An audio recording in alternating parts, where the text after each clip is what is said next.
পশ্চিমবঙ্গের বিধানসভা নির্বাচনের প্রায় এক মাস আগে থেকে একের পর এক ইডি তৎপরতা লক্ষ্য করা গেছে। আর এখানেই প্রশ্ন উঠছে, নির্বাচনের এক মাস আগেই কেন ইডি দুর্নীতি রুখতে এমন তৎপর হয়ে উঠল? আর তারপর থেকেই ইডির কার্যকলাপ বা ভূমিকা আবার আলোচনার কেন্দ্রবিন্দুতে চলে আসে। আসলে ইডি বা এনফোর্সমেন্ট ডিরেক্টরেট ভারত সরকারের একটি তদন্তকারী স্বাধীন সংস্থা, যে সংস্থার কাজ মূলত অর্থ পাচার ও বৈদেশিক মুদ্রা সংক্রান্ত অপরাধ নিয়ে তদন্ত করা। এমন একটা গুরুত্বপূর্ণ সংস্থার বিরুদ্ধে নিন্দুকদের গুরুতর অভিযোগ যে এই স্বাধীন সংস্থাটি মোদির জামানায় পুতুল নাচের পুতুলে পরিণত হয়েছে। প্রধানমন্ত্রী নরেন্দ্র মোদী এই সরকারি সংস্থাটিকে তার রাজনৈতিক স্বার্থে ব্যবহার করে আসছেন। তো নিন্দুকদের এই অভিযোগের আদৌ কি কোনো যৌক্তিকতা আছে? আসুন এবার দেখে নিই মোদির শাসনে ইডির কার্যকলাপ কী বলছে।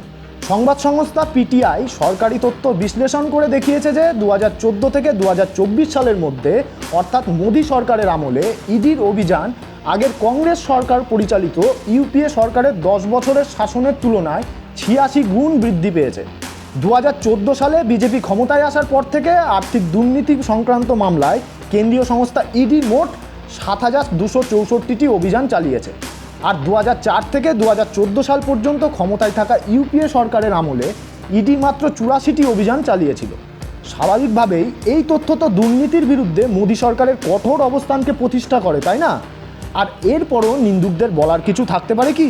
কিন্তু এবারে নিন্দুকদের প্রশ্ন, দুর্নীতির বিরুদ্ধে লড়াই যদি এতই নিরপেক্ষ হয়, তবে এই মামলাগুলোর বড় অংশ কেন শুধুমাত্র বিরোধী দলের রাজনৈতিক নেতাদের ঘিরেই? 2022 সালের সেপ্টেম্বরে দ্য ইন্ডিয়ান এক্সপ্রেস এক প্রতিবেদনে জানায় যে 2014 সাল থেকে সেন্ট্রাল ব্যুরো অফ ইনভেস্টিগেশন বা সিবিআই এবং ইডি যেসব রাজনৈতিক নেতাদের বিরুদ্ধে ব্যবস্থা গ্রহণ করেছে, তাদের মধ্যে 95% ছিলেন বিরোধী দলের নেতারা। তাহলে মোদির শাসনে বিরোধী দলনেতাদের ঘায়েল করাই কি এই কেন্দ্রীয় তদন্তকারী সংস্থাগুলোর মূল লক্ষ্য? আর এই প্রশ্নকে আরও জোরালো করলো আইনগত কাঠামোর বদল। অর্থাৎ 2019 সালে মোদী সরকার prevention of money laundering act বা পিএমএলও আইন সংশোধন করে ইডিকে অসামান্য ক্ষমতার অধিকারী করে দেয়।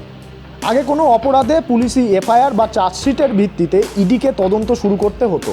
এখন অনেক ক্ষেত্রেই সেই প্রাথমিক ধাপ ছাড়াই তল্লাশি, সম্পত্তি জব্দ, ব্যাঙ্ক অ্যাকাউন্ট ফ্রিজ বা জেরা শুরু করে দেয় ইডি। অর্থাৎ আদালতে অপরাধ প্রমাণ তো দূরের কথা, তার আগেই একজন নাগরিককে কার্যত অভিযুক্তের অবস্থানে দাঁড় করিয়ে দিচ্ছে এই সংস্থা। এরপর অনেকেই প্রশ্ন তুলছেন, মামলা বেড়েছে, তল্লাশি বেড়েছে, সম্পত্তি জব্দ বেড়েছে, এমনকি গ্রেপ্তারও বেড়েছে, কিন্তু দোষী সাব্যস্ত হয়েছে কজন? পিটিআইয়ের প্রতিবেদন অনুযায়ী 2014 থেকে 2024 সালের মধ্যে, অর্থাৎ 10 বছরে, কেন্দ্রীয় সংস্থাটি প্রিভেনশন অফ মানি লন্ডারিং অ্যাক্টের অধীনে মোট 5,155টি মামলা দায়ের করেছে।